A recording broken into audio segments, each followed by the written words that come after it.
പഠിച്ചോ? എക്സാമിന് എത്ര മാർക്ക് കിട്ടും?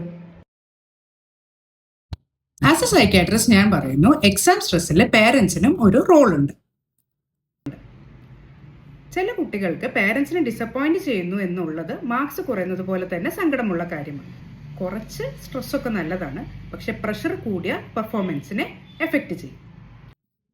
ആസ് പേരൻസ് നമുക്ക് എന്തൊക്കെ ചെയ്യാൻ പറ്റും? ഒന്ന്, മാർക്സ് അല്ല എഫേർട്ടിനാണ് നമ്മൾ അപ്രീഷിയേറ്റ് ചെയ്യേണ്ടത്. സോ എത്ര മാർക്ക് കിട്ടി എന്നുള്ളതല്ല, നമുക്കിനി എന്ത് ഹെൽപ്പ് ചെയ്യാം, അവർ എത്രത്തോളം എഫേർട്ട് ഇട്ടു എന്നുള്ളത് കൂടെ ശ്രദ്ധിക്കുക. കമ്പാരിസൺ, അപ്പുറത്തെ മറ്റേ ആൾക്ക് ഇത്രയും മാർക്ക് കിട്ടി അല്ലെങ്കിൽ ഈ കുട്ടിക്ക് 95 കിട്ടി എന്നുള്ള കാര്യങ്ങൾ പറയാതിരിക്കുക.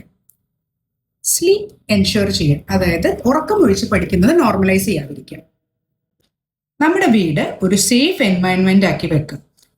അവർക്കൊരു കാം എൻവയൺമെന്റ് കൊടുക്കുക. അപ്പൊ ലാസ്റ്റ് മിനിറ്റ് ആയിട്ടുള്ള ഷൗട്ടിങ്ങോ ടൈം ടേബിൾ പോലീസിങ്ങോ അവോയ്ഡ് ചെയ്യാം. ഇനി എക്സാം പോസ്റ്റ്മോർട്ടം സ്റ്റോപ്പ് ചെയ്യും.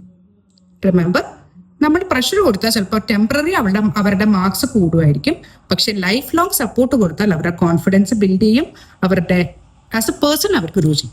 Thank you.